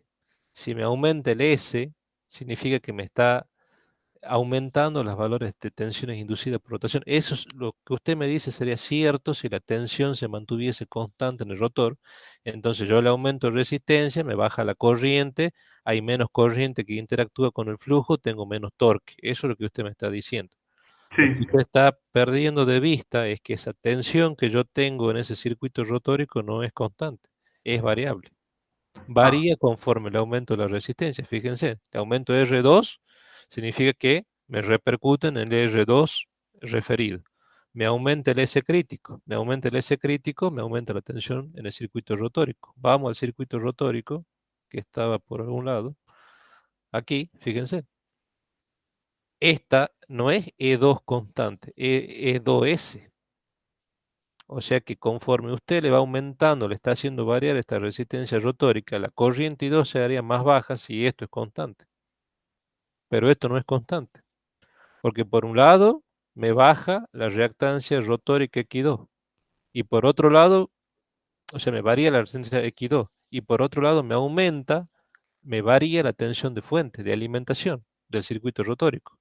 Como hay mayor diferencia relativa de velocidades, porque es igual a N1 menos N2 sobre N1, entonces hay mayor diferencia relativa de velocidades por la inserción de resistencia rotórica, en definitiva tengo una tensión que se va incrementando.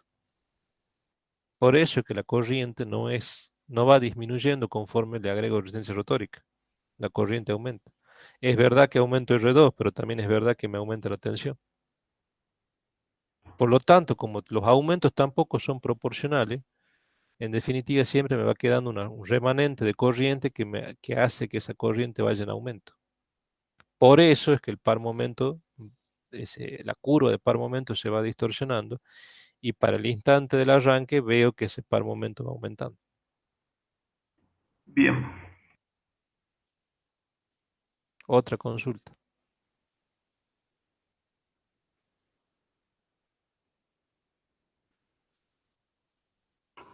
Ingeniero, ¿y cada cuánto se deberían hacer mantenimiento los motores? Bueno, eso también depende del lugar donde estén los motores, si es un ambiente que tiene polución, no tiene polución, dependiendo si tengo sistema de arranque, no tengo sistema de arranque, si esa máquina, entre la red y la máquina, tengo variadores de velocidad, no tengo arrancadores suaves que tengan rampa de tensión, rampa de corriente. La política de mantenimiento un poco lo va a fijar la empresa donde está, donde donde va a estar prestando servicio esa máquina.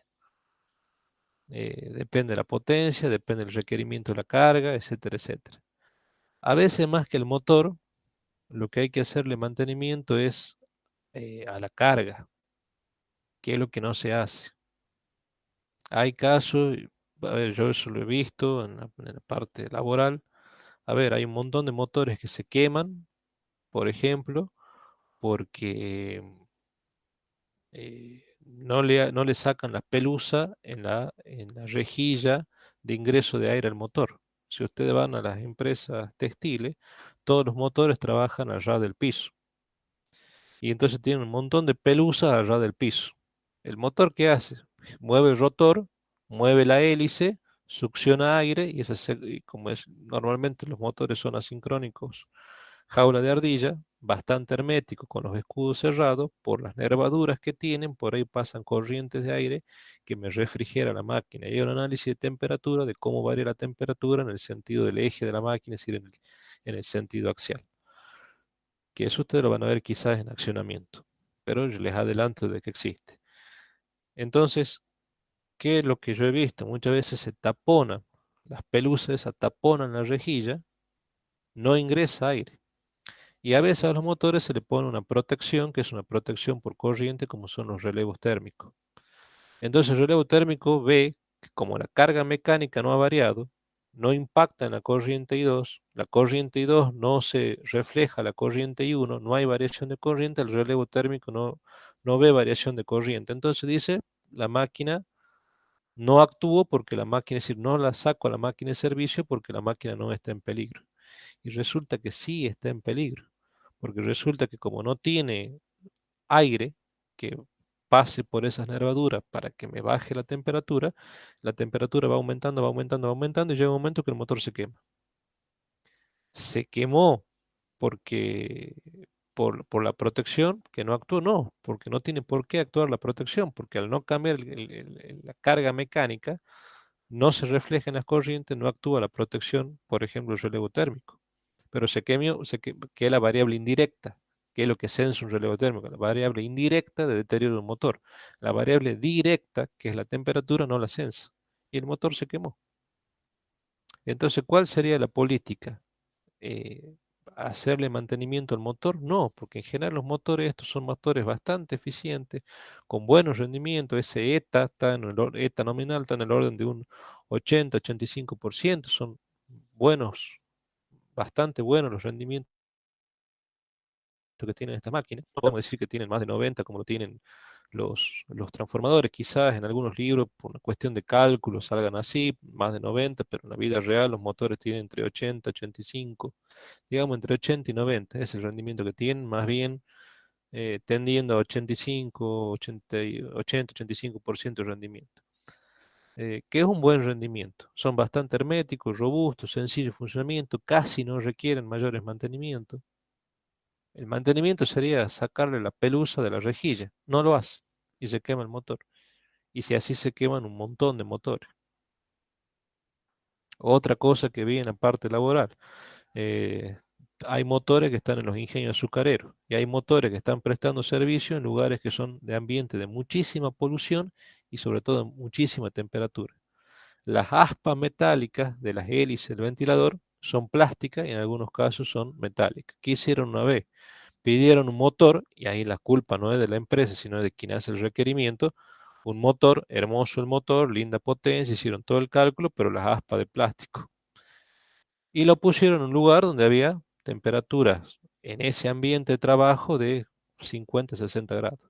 Se derritió toda la aspa del ventilador y entonces ya no había transmisión de aire por las nervaduras para refrigerar la máquina. El motor se quemó. ¿Es culpa del motor? ¿De un mal mantenimiento del motor? No, es culpa de que lo han colocado en un lugar que no tiene que ir colocado y que para esos lugares, en un ingenio azucarero, no se puede pedir un motor con aspas plásticas, tiene que pedir un motor con aspas metálicas. A mí me llevaron ese motor, me acuerdo, a la Universidad Tecnológica para que lo vea. Eso fue en el ingenio y la destilería de la Trinidad, totalmente quemado. Yo ahí en una época hacía mantenimiento a los transformadores, al electroimán que tienen ahí en la cinta por donde entran, digamos, las cañas cortadas. Y también veía algunas cosas de los motores. Y bueno, ese motor estaba quemado, todo el bobinado quemado. ¿Era culpa del fabricante del motor? No, porque normalmente después se le va a reclamar, bueno, pero el motor está en garantía y bueno, usted tiene culpa el fabricante. El fabricante no tiene la culpa. La culpa la tiene usted que no sabe dónde va a poner el motor. O igual que como le decía, en las fábricas textiles. La culpa la tiene usted que no se toma el trabajo de cada tanto pone gente que le vaya sacando las pelusas y cada tanto sacarle las pelusas de la rejilla del motor. O como me ha tocado ver en algunos trabajos, por ejemplo, que el ejemplo que recién le puse, que se empasta la grasa del sistema de transmisión de engranaje. Entonces se pone pesada la carga. Entonces deja de trabajar en este punto, pasa a trabajar un punto mayor. El deslizamiento aumenta, la tensión esa rotórica aumenta, hay más corriente, hay más disipación de potencia.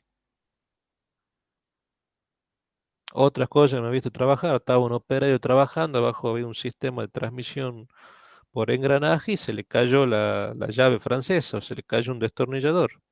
Te cae el destornillador, se te traba los ejes del sistema de transmisión. Automáticamente cambia el grado de carga mecánico. Entonces la máquina queda tomando la máxima corriente, que es la corriente de arranque. En 2 segundos se te quema la máquina. Otra cosa que se ve en la parte laboral, no entienden qué es o para qué sirve un sistema de arranque a tensión reducida. Entonces te dicen, bueno, le vamos a hacer un arranque estrella de triángulo y te compran un motor 220-380, cuando el motor tiene que ser 380-660, por las razones que en algún momento le expliqué a ustedes cuando vimos ese tema. Y entonces cuando conmutan a triángulo a una cierta velocidad de conmutación, le aplican 380, una bobina que aguanta 220. No le llegan a poner carga al motor y ya se quemó el motor. Todas esas cosas se ven. Después sí hay otros tipos de fallas que se pueden dar en el motor. Y en esos sentidos, por ejemplo, que hay una empresa, que es la empresa Marola, acá el ingeniero Gallo que está presente tiene relación con la gente de Marola. Ellos tienen incluso algún trabajo hecho con fotografías y demás de las diferentes causas por las cuales se puede quemar la máquina, y son muchas, son muchas. Puede fallar la aislación de la máquina también, por ejemplo. Entonces, cada tanto hay que megar los motores. Falla la aislación, está el motor quemado. Hay motores que son de cobre, hay otros motores que tienen el devanado de aluminio. Me ha tocado ver también motores de devanado de aluminio que la sobretemperatura fue tal que usted lo daba vuelta al motor y caía todo el aluminio líquido, porque el aluminio tiene un punto de fusión más bajo que el cobre. Ya ahí entramos a otra área que es análisis de diagnóstico de falla de máquina. Y para eso existen un montón de métodos para determinación de falla. Algunos están normalizados y otros son métodos que todavía no están aprobados